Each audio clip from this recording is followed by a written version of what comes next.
என்னங்க சொல்றீங்க? இருமல் மருந்து குடிச்சு ஒரு உயிர் போயிடுச்சா? இந்த தீபாவளிக்கு பாரம்பரிய இனிப்பு வகைகளை பாரிஸ் நாட்டு சர்க்கரையில் செய்து மகிழுங்கள். சௌபாக்யா ஹோம் அண்ட் கிச்சன் அப்ளையன்சஸ். உங்கள் லெஜண்ட் சரவணாவில் தீபாவளி பரிசாக பவனுக்கு ரூபாய் 1200 தள்ளுபடி. இருமல் மருந்து குடிச்சு பச்சிளம் குழந்தைகளோட உயிர் போயிருக்கு அப்படின்ற செய்தியை கேட்டா நீங்க நம்புவீங்களா? உண்மையிலே இருமல் மருந்து குடிச்சு 24 பச்சிளம் குழந்தைகளோட உயிர் போயிருக்கு. இந்தியாவில் மத்திய பிரதேசம், ராஜஸ்தான், மகாராஷ்டிரா போன்ற மாநிலங்கள்ல இருமல் மருந்து குடிச்சு குழந்தைகள் அடுத்தடுத்து இறந்திருக்காங்க. குறிப்பா மத்திய பிரதேசத்துல மட்டும் 22 குழந்தைகள் இந்த காப் சிரப்பை குடிச்சு இறந்திருக்காங்க. இந்த கொடூர சம்பவத்தை தொடர்ந்து இந்த மருந்தை பரிந்துரைத்த டாக்டரும் இந்த மருந்தை தயாரிச்ச மருந்து நிறுவனத்தின் உரிமையாளரும் கைது செஞ்சிருக்காங்க. கடந்த செப்டம்பர் மாதம் 7ஆம் தேதி மத்திய பிரதேசத்துல சிந்த்வாரா மாவட்டத்துல சில வாரங்களா சில குழந்தைகளுக்கு சளி மற்றும் இருமல் போன்ற தொற்றுக்கு ஆளாயிருக்காங்க. பதற்றமடைந்த பெற்றோர்கள் பக்கத்துல இருக்க பரேஷியா என்ற பகுதியில இருக்க குழந்தைகள் நல மருத்துவர்கிட்ட கூட்டிட்டு போனாங்க. குழந்தைகளை பரிசோதித்த டாக்டர் ஒரு சில மாத்திரைகளையும் அதோட சேர்த்து ஒரு காப் சிரப்பையும் பரிந்துரைச்சாரு. அந்த சிரப்பை குடிச்ச சில மணி நேரத்திலே குழந்தைகள் வாந்தி, வயிற்றுவலு அப்படின்னு ரொம்ப அவதிப்பட்டிருக்காங்க. அதே நேரத்துல கொஞ்சம் கொஞ்சமா சுயநினைவு இழந்துட்டு வந்திருக்காங்க. சில குழந்தைகளுக்கு வலிப்பு கூட வந்திருக்கு. இதை பார்த்து பதற்றமடைந்த பெற்றோர்கள் அருகில் இருக்கிற நாக்பூர் அரசு மருத்துவமனைக்கு கூட்டிட்டு போனாங்க. அங்க இருக்கிற குழந்தைகள் நல மருத்துவர் மனிஷ் திவாரி இத முதல்ல அக்யூட் என்செஃபலைட்டிஸ் சிண்ட்ரோம் அப்படின்னு சொன்னாரு. அதாவது மூளை காய்ச்சல் அப்படின்னு நினைச்சாங்க. டெஸ்ட் பண்ணி பார்க்கும்போது உடல் பலகீனம் மட்டுமல்ல, நரம்புகளும் பலகீனமா தான் இருக்கு அப்படின்றது தெரிய வந்தது. எந்த ஒரு காய்ச்சலா இருந்தாலும் பொதுவா டாக்டர் சஸ்பெக்ட் பண்றது ஒரு வைரஸ் தொற்று தான். அந்த வைரஸ் தொற்று மூளையை பாதிச்சிருக்கலாம் அப்படின்னு கண்டிப்பா நினைப்பாங்க. ஆனா அதை விட ஒரு வினோதமான விஷயத்தை தான் டாக்டர் இங்க கண்டுபிடிக்கிறாங்க. எந்த ஒரு காய்ச்சல்லையும் சிறுநீரகம் முழுசா செயலிழக்கிறது நடக்காது.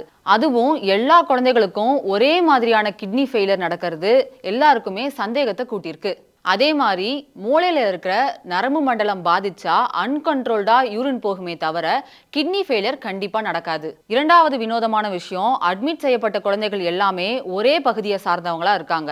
மூணாவது விஷயம், லேபுக்கு அனுப்பப்பட்ட எல்லா மாதிரிகளுமே வைரஸ்க்கு நெகட்டிவா தான் வந்திருக்கு. இதன் மூலமா வைரஸ்னால மூளை காய்ச்சல் ஏற்படல அப்படின்னு டாக்டர்கள் உறுதி செஞ்சிருக்காங்க. இதுக்கப்புறம் தான் குழந்தைகளோட பேரண்ட்ஸ் கிட்ட ஃபுல் மெடிக்கல் ஹிஸ்டரியை கேட்டிருக்காங்க. அப்போதான் ஒரு குறிப்பிட்ட கம்பெனியோட காப் சிரப்பை பாதிக்கப்பட்ட குழந்தைகள் எல்லாருமே குடிச்சிருக்காங்க அப்படின்றது தெரிய வந்தது. இந்த சிரப்போட மாதிரிகளை மத்திய பிரதேச அரசு தமிழக அரசுக்கு அனுப்புனாங்க. இதுக்கப்புறமா தமிழ்நாடு மருந்து பரிசோதனை ஆய்வகம் ஒரு அதிர்ச்சியூட்டும் தகவலை சொன்னாங்க. இந்த காப் சிரப்ல குறிப்பா பேட்ச் நம்பர் SR13ல தயாரிக்கப்பட்ட மருந்துகள்ல 48.6% டைஎத்திலின் கிளைகால் கலந்திருக்கிறதா சொல்றாங்க.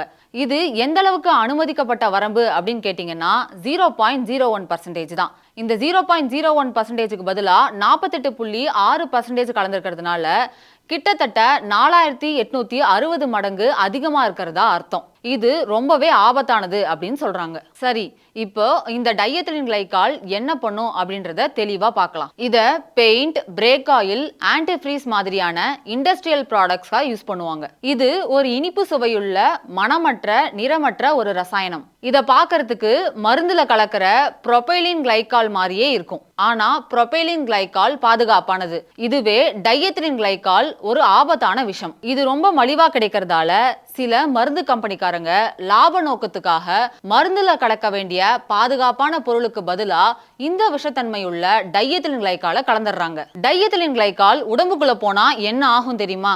முதல் கட்டமா வயிற்று வலி, தலைவலி, வாந்தி, பேதி அப்படின்ற பொதுவான அறிகுறிகள் தான் தெரியும். அடுத்த கட்டமா இந்த ரசாயனம் உடம்புக்குள்ள போனதுக்கு அப்புறம் கல்லீரல்ல கிளைகாலிக் ஆசிட், ஆக்சாலிக் ஆசிட் அப்படிங்கிற 2 அமிலங்கள் உருவாகுது. அந்த ஆக்சாலிக் ஆசிட் கால்சியம் ஆக்சைடு படிமங்களா மாறி கிட்னிலே தங்கிடுது. அது ஒரு சில நாட்கள்ல சிறுநீரக கற்களா மாறிடுது.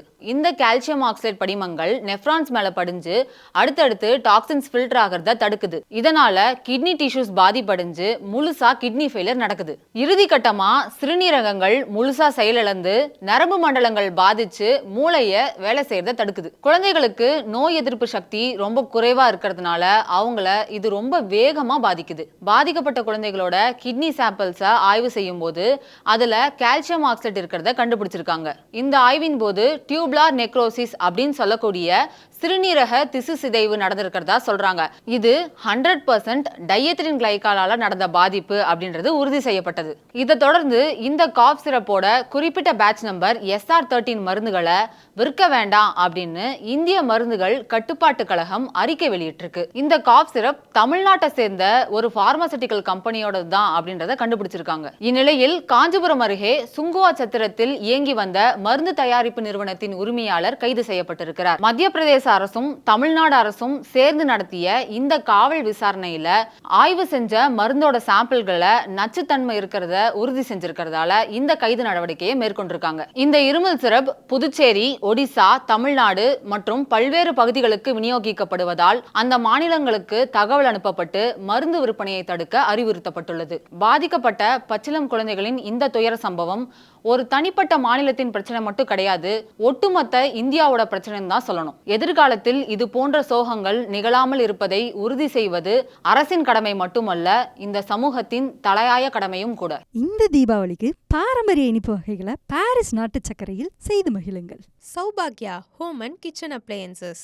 உங்கள் லெஜண்ட் சரவணாவில் தீபாவளி பரிசாக பவனுக்கு ரூபாய் 1200 தள்ளுபடி.